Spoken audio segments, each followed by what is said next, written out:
ไหม那么他里面有咩啦？มันอยู่ที่ใบหน้าของเจ้าของบ้าน要说不了面平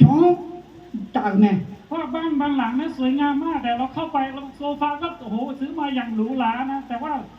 เจ้าของบ้านทำให้รู้สึกว่าเราไม่อยากนั่งอ่ะ哦，一个人回来那说法话叫多嘛呢？你们拍叫咩？哎，我嘛飘那，你拍嘛个拍个有嘛呢？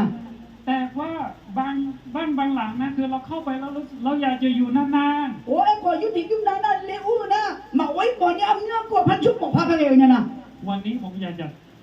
แบ่งปันให้กับพี่น้องรู้ว่าทำยังไงให้บ้านหลังนี้น่าอยู่伊那有那么哎没呀这，一看起看了，专门拍个牛啊，有个牛啊，来有那么呢么这？ ขอเชิญพี่น้องอ่านในพระคัมภีร์นะครับ 哎，这里这个路给他看不？ สุภาษิตบทที่20บทที่10ข้อที่22啊，到那是我有钱你钱呢？ในนี้บอกว่าพระพรของพระยาเวห์ทำให้มั่งคั่งและพระองค์ไม่ได้ทรงเพิ่มความโศกเศร้าเท่ากับพระพร到那是我有钱你钱你还来了啊？上班你也个人把那呢，包来也了没？还得找忙啊？ คือเราทำงานทั้งเหนื่อยทั้งแบบใช้เวลาเยอะมาก啊，对嘛，这样呢，啊对嘛，啊咱们要对嘛，什么老会我对我要对了没？ เพื่อที่จะหาทรัพย์สินเข้าบ้าน 啊，今天呢，啥子啊？我们不是没有讲，不然你个就我们呢？ ข้าพเจ้าได้รู้จักครอบครัวของพี่อาหนิงกับพี่ไหเย่นมาประมาณ10 กว่าปี 啊，要上边呢，新年吃过节嘛这？ ตั้งแต่ครั้งแรกที่ผมเจอพวกเขาคือไปที่ร้านอาหาร 啊，侬别不，啊要么别了，啊干么个啊那，ร้านอาหารหอสายไปเนี่ย เขาได้เปิดร้านอาหารอยู่ในมหาลัยแม่บ้านหลวง แม่ฟ้าหลวงไปเนี่ยร้านอาหารพันธานเนี่ยจัวเดียวอยู่ ผมจำได้เลยอาหารที่ผมสั่งอย่างแรกคือ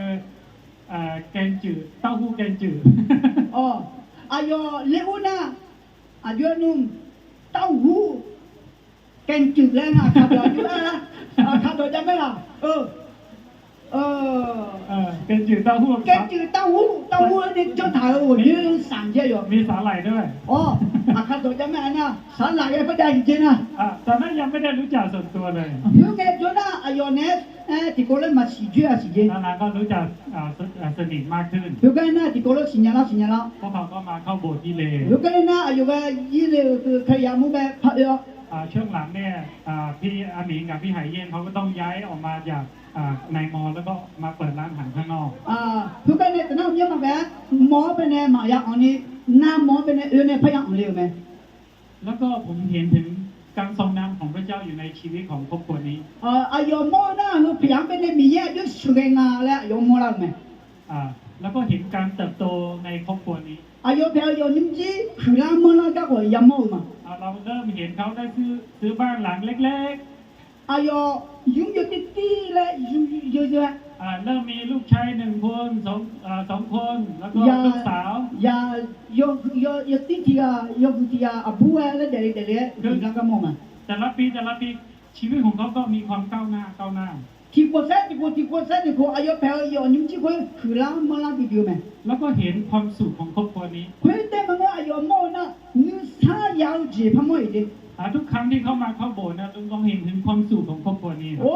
อุตุเทียบไปข้าไงอายุมาจ้องไงจ้องหลักขาเชื่อซาโอ้กันเนาะยังมองมา ลูกๆเขาก็มาปุ๊บก็จะวิ่งมาเกาะอาจารย์นะ โอ้อายุยาดีก็เจ็บเลยนะอายุจุกันเนี่ยจะข้างเป็นเจ็บตัวเลยไม่ดี รู้สึกว่าน่ารักมาก โอ้ยจุมาว่าสักการะพาเองไหม รู้สึกว่าเวลาอยู่กับครอบครัวนี้เรามีความสุข โอ้ที่แม่อายุเพียงนี้จ้องเนี่ยจ้องอายุมาวันเนี่ยนึกซาอยากเนี่ย เรารู้สึกมีความอบอุ่น โอ้ลูกโบนี่พาเองยังสิ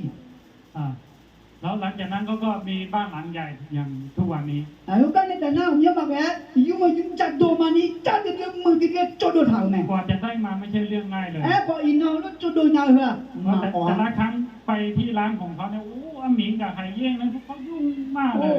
จุกันน้ำหมอเป็นเนี่ยร้านจุหัวกันเนี่ยอู้เป็นนะอายุยาวคนนี้จ้าเหรอเอาอยู่ที่มาสุดสายไหม ลูกค้าเขาก็เยอะมาก แต่เมื่อดัชนีอยู่ที่มาเนี่ย แต่สิ่งที่ผมมองเห็นอยู่อย่างหนึ่ง กว่าอายุที่กี่โมงจริง ก็คือรู้สึกว่าลูกค้ากับเจ้าของร้านเนี่ยมีความสนิทสนมกัน อาจจะไม่นะดัชนีก็好家了，就好那个手表，要的嘛贵啊姐。 คือระหว่างลูกค้ากับเจ้าของร้านเนี่ยไม่ค่อยเหมือนลูกค้าเหมือนครอบครัวเดียวกันมากก 啊， ว่า 有嘛个大众好家了嘞，老些大众路嘛都哩要牛鸡提牛鸡路炒谈的做个不多钱 นี่ 呢？ คือความอบอุ่น 还有俺姐弄不你个有姐， แล้วพี่น้องอยากรู้ไหมสาเหตุนี้คืออะไร 那么新疆嘛啦姐，啊，前面那好多就伢了， วันนั้นที่เรามาอธิษฐานก่อนที่เขาจะย้ายเข้ามาอยู่ 啊，要不要嘛，叫那边那俺嘛个提弄那那个啥来？ อาหมิงก็ได้เล่าสั้นๆนิดหน่อย 啊，阿明，啊要我呢，有嘞，啊要不要个我就叫呢？ เขาบอกว่าตอนนั้นเขาก็รู้จักกับพี่ไหเย่ที่มาเก๊า 啊，啊要米啊呢，把嘛搞的那么一点。 แล้วพวกเขาจะรู้จักกันเขาจะคบหากัน อายุเนี่ยที่คนละชอเนี่ยที่คนละจดอะไรอย่างเงี้ย แต่ว่าพี่ไหเย่ไม่ใช่คริสเตียน ไอ้คนเนี่ยอายุมีอะขลียมึงอ่ะ แต่ในใจของพี่อาหมีเขาคิดว่าเขาต้องเอาเมียเป็นคริสเตียน ไอ้คนอามีน่ะยุสันติกันนะอายุมีอะขลียมีเกล้าเลย เขาต้องมีภรรยาที่เป็นคริสเตียน อายุมีอะนะขลียมึงนะมันก็ พี่น้องเห็นถึงจิตใจของอาหมิงไหม นอมาอามีนึงมามัวละเมียละ คือเขามีค่านิยมที่อยู่ในใจ อายุนึงมาละคุยพูดเจ๊อายุสันติเท่าเว้ย ว่าถ้าเขาจะสร้างครอบครัวของเขาต้องเป็นคริสเตียน อายุจิตโจนะอายุนุ่งเจ๊อายุมีอะนะขลียยังมีเกล้าไหม สุดท้ายในพี่ไหเย่เป็นคนที่พาพี่อาหมิงเข้าโบสถ์นะครับ ไอ้คนเนี่ยอายุเนี่ยเสือเนี่ยข้าอุตส่าห์อยู่เลี้ยงเงินอายุมีอะเนี่ยเสือเนี่ยก็ถือพันเลยกินอ่ะ พี่ไหเย่ยังไม่ได้เชื่อพระเยซูแต่ เมื่อ เขา กี้ พา อายุมีอะสมัยสมัยเจริญสิ เขาพาอาหมิงไปเข้าโบสถ์นะครับ ไอ้คนเนี่ยอายุมีอย่างนี้อายุเจ็ดสิบแล้วถึงยังไม่สอบ ตอนหลังเขาก็เชื่อพระเยซูด้วยกัน เฮ้ยกันเนี่ยอาสาเนี่ยอายุมีอะคดีอะกี่ละสอบไม่ละคนเต้นเลยสิ โอ้สตอรี่ของเขาเยอะมาก อาจจะไม่ได้สตอรี่เองอายุหันเนี่ยเด็กจาราเด็กดาราเสียเอาลูกสุดยอดนะ ที่ผมอยากจะพูดก็คือว่าในใจลึกๆของพวกเขาเขามีพระเจ้าเป็นที่หนึ่ง อาจจะมีนะเดี๋ยวมือมันหนักขึ้นนี่เลยก็มีเยอะจอมี จ นะ ริงๆอันนี้เราต้องยกเครดิตให้กับอาจารย์ทั้งหลายท่านนะครับ คือไม่ได้อายุไม่เนี่ยเราสลับเดี๋ยวเป็นเนี่ยละสอบปีเนี่ยก็ดูมาดิ พี่อาหมิงเนี่ยตั้งแต่เด็กเนี่ยเขาอยู่ที่หอพักคริสเตียนอยู่ที่โบสถ์ อาจจะไม่ได้นะมีอะไรอยู่ที่เตี้ยเนี่ยหอบพัดเนี่ยจนเนี่ยหอบคดีหอบพัดจนเนี่ยอาจารย์เป็นเนี่ย เขา มี มีอาจารย์คอยดูแลฝ่ายจิตวิญญาณของเขา แต่ละพออายุไปอยู่พัดบูสเอาชูเนี่ยนะชูเนี่ย อัน อะไร หนึ่ง เนี่ย ที่จากห้วยพึ่งอาจารย์เหลียว บอกแค่จะให้พื้นอาจารย์หลิวเลยพูดเจ้ อาจารย์เหลียวเนี่ยจากเราไปแล้วเมื่อ2 อาทิตย์ก่อนที่แล้ว นี่จอไม่พอเลยจิ้มไม่เจ้ไว้ไม่เจ้ แต่วันนี้เหลียวซื้อมูอยู่ท่ามกลางเราผมอยากจะให้เหลียวซื้อมูลุกยืนขึ้นมา ยูตัวก็ตัวก็บิดทุ่มมีอะไรหรอ อันนี้ ปัจจุบัน อันนี้เราต้องยกเครดิตให้เขานะครับ ทุกอย่างเป็นอะไรที่มาอย่าตามคุณเนี่ยเจ้อาจจะไม่ได้ตัวเนี่ยแม่เนี่ยเท่า เขาได้สร้างชีวิตของอาหมิงเนี่ยยังเป็นพระเจ้า อาจจะไม่ได้นะทุกอย่างเนี่ยเราเป็นเนี่ยโจทย์เท่าเด็กที่ไม่เจ้ เวลาที่เขาจะตัดสินใจสิ่งที่สำคัญที่สุดในชีวิต อายุเด็กที่เราก็ที่จะพันหนึ่งเจมาแล้วหนึ่งนะ เขายังเป็นพระเจ้าเขาเอาพระเจ้าเป็นที่หนึ่ง มีเยอะอยู่บนนับตีถ่าเท่ามีเนี่ย เมื่อเขาเอาพระเจ้าเป็นที่หนึ่งปุ๊บ อายุมีเยอะเป็นนับตีถ่าเท่ามีนะ สิ่งที่พระเจ้าให้เขานั้นก็เป็นพระพร มีเยอะในปีเนี่ยเราก็กุลงเว้ พระคัมภีร์ในวันนี้บอกว่า จะได้อินโนเอเนี่ยเรา พระพรของพระยาเวห์ทำให้มั่งคั่ง มีเยอะกุลงบัดเนี่ยสมมือปีมือเราไหม และพระองค์ไม่ได้ทรงเพิ่มความโศกเศร้าให้กับพระพร มีเยอะกุลงปีเนี่ยเราก็หนึ่งสามหนึ่งย้อนจะมาปีนเนี่ยละ ภาษาจีนเนี่ยแปลได้ดีเหมือนกันนะครับ อายุลับบุตรย้อนจะมาแปลชัดทางอะไร ว่าพระพรของพระเจ้าทำให้เรามั่งคั่ง จิมิเนี่ยนะมีเยอะกุลงบัดเนี่ยอาทิมาสมมือปีมือเราไหม ภาษาจีนแปลว่า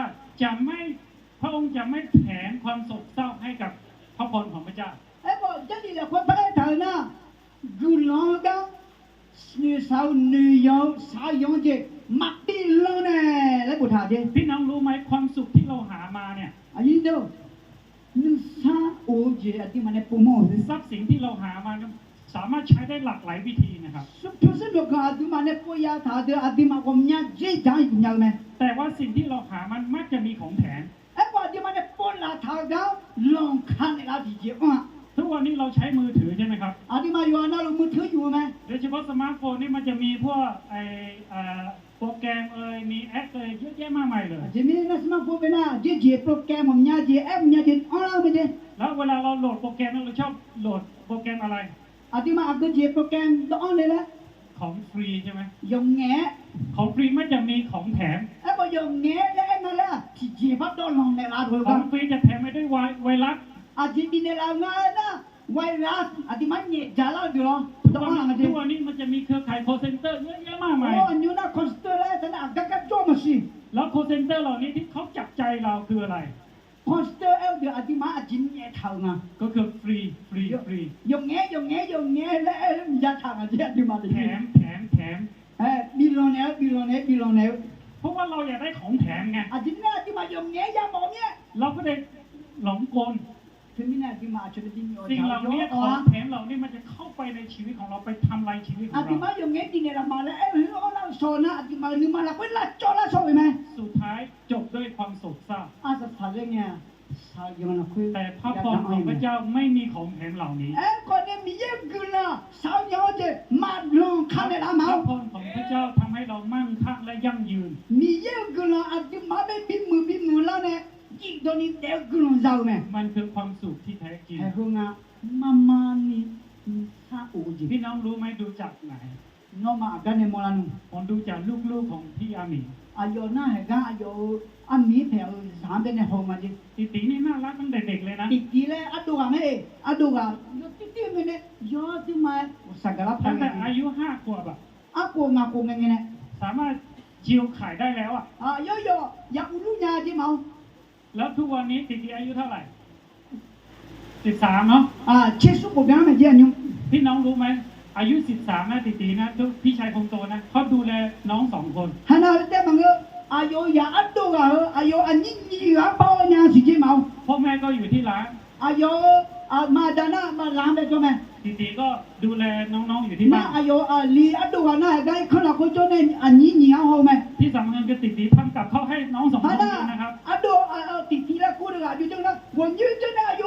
อันนี้เหนียวที่จะยังอ่ะ พี่น้องอันนี้คือพระพรไหม เฮลนักกุลงมาเอาไปเป็น อันนี้คือพระพรนะครับ เฮลกุลงมาที่แกกุลงมา แล้วก็คนที่2เป็นลูกสาว เนี่ยที่อันน่ะอาบู นาโอมีนี่น่ารักมาก นาอุมียันที่มาสักการะพาเก แต่ในท่ามกลางมีทั้งพี่ชายแล้วก็น้องชาย เฮ้ยยังบอกอยู่อดูก็จะนี่ว่าเป็นเจ้าสิ แต่นาโอมีเนี่ยเป็นคนสั่งการ วันนาอุมีแค่เปียเจ ก็คือพี่ชายกับน้องชายต้องฟังนาโอมีนะครับ เนี่ยอดูเนี่ยนี่นาอุมีนะหาจินะ แล้วนาโอมีเขาเป็นคนที่แบบนิ่งมากนะครับ จิ นิ่ง เนี่ยนะนาอุมีนะเดี๋ยวนู้นนี่มันจูนี่นจูนี่เกี่ยว มี กับ ความ เรื่อง มีความมั่นใจสูงมาก โยเนี่ยมาเล่นอยู่ถึงอันเจ ที่สำคัญเนี่ยเขามีใจซื่อตรง เจียวเจนี่มาก็ชิน เวลาพี่ชายกับน้องชายทำไม่ถูกต้องเขาจะไปฟ้องพ่อกับแม่ อดูนี่มันชาวนะมาดันกันเนี่ยอันนี้เป็นจริง ก็เลยทำให้พี่ชายกับน้องชายก็เป็นเด็กดีไปเลย ถึงเนี่ยดูเนี่ยอันนี้อย่ายอมมืออย่าเปลี่ย พี่น้อง น นี่คือพระพรไหม เฮ้ยกุลมึงอ่ะ นี่คือพระพรนะครับ เฮ้ยมาดีเกกุลมั้ย ส่วนโมเสสคนเล็ก โมเสสแล้วก็เนี่ยนี่ซะละ โมเสสที่โซนที่สุดเลย โอ้ชดยัดเจ๊กันมั้ยนะ แต่ผมเห็นอนาคตของโมเสสนะ แล้วคนเนี่ยเป็นสิบเด็กที่โมจะทำอะไรจ้ะ โมเสสเนี่ยผมดูแล้วเขาเป็นคนที่โซนมากแต่เขาไม่ดื้อนะ ซ้อนแต่ไม่ดื้อแล้วไงชดเจ๊กันเนี่ยมาเจ๊จีนะไอ้นี่ คือเขาเป็นคนที่โซนมากแต่ว่าถ้าผู้ใหญ่พูดดีๆเขาฟัง ไอ้หมอนะนั่นเจียงนะชกกันเนี่ยไอ้น่าหา ก็คือเขารู้ว่าอะไรดีอะไรไม่ดี จิมินะเพื่อนมึงอ่ะมามึงอ่ะเช็ดปัญญาเนี่ย ผมเชื่อว่าอนาคตนะเขาเป็นคนที่ดูแลพี่ๆนะ สัตว์ละเนี่ยดูอยู่แล้วเป็นเนี่ยพ่อคนยาเราเถียงมาสิ เห็นไหมครับพี่น้องเราเห็นถึงพระคุณของพระเจ้า นุ่มมัวแล้วเนี่ยเรามีเยอะกลัว ไม่สามารถที่จะหามาด้วย2 มือของเรา ที่มาอันนี้แต่พวกอันยาวกลัวมึงอ่ะ แต่สามารถมาจากที่ไหน กันเนี่ยพระเอ๋มาหอ มาจากพระเจ้าเท่านั้น มีเย็นเนี่ยเอ๋แต่แม่ แล้วคนแบบไหนที่สามารถได้พระพรที่มาจากพระเจ้า ฮุลเวกลัวดูเวชัวร์จันนะครับ ในสุภาษิตบทที่ โดนัสโบยูเช่ 10ทั้งบท ดอตอลู พูดถึงคนชอบธรรม ยศชายยศโดช่องหากับตัวเอ็นถ่าย และพูดถึงยำเกรงพระเจ้า มียังยศพอช่องหากับตัวเอ็นถ่ายไหม ก็คือคนที่รักพระเจ้าและยำเกรงพระเจ้า มียังเก่ามียังเจอช่องหา เขาจะได้พระพรที่มั่นคั่งและมั่นคง มียังกลุ่มยาวเฮเงี้ยเจ๊สิ่งนั้นเงี้ยกลุ่มยาวไหม ก็ผมอยากจะใช้พระธรรมข้อนี้หนุนใจพี่น้อง 你话有你讲，你也懂， และ 我呢，哪 ที่ 里怎么 สำคัญ 样？ อยากจะหนุนใจลูกๆทั้งหลาย 有姐呢，让家做中哪边的 ให้ 怎么样？ ลูกๆทั้งหลายเนี่ยรักษาสิ่งที่พ่อแม่สร้างมา 有那路阿妈当呢做老干， สิ่ง 用 ที่ 怕 พ่อ 了 แม่ 啥？ สร้างมานอกจากบ้าน 阿妈当呢做老用得么个？ มากไปกว่านั้นก็คือมรดกฝ่ายวิญญาณ 他得么个？啥拉跑接比用怕了啥法？ มรดกฝ่ายวิญญาณก็คือความยำเกรงพระเจ้าและรักพระเจ้า 啥拉跑接比呢？米用热米用高， สิ่งนี้ต้องรักษาไว้ เพื่อ用怕要潮呢？ และหนุนใจพ่อแม่ทุกคนด้วยครับ เพื่ออาดามา用哪怕比呢么 ให้ 样？ เราลองคิดดูว่าสิ่งที่เราให้ลูกๆของเราคืออะไร no 让阿接比呢呀，弄接比。 เราอาจจะใช้เวลามากมายที่จะไปหาเงินทอง อาดิมาอายามงญานี่จุมาเนี่ยทุสิมิกับปุไลญาเม แต่บางครั้งเราไม่ค่อยให้เวลา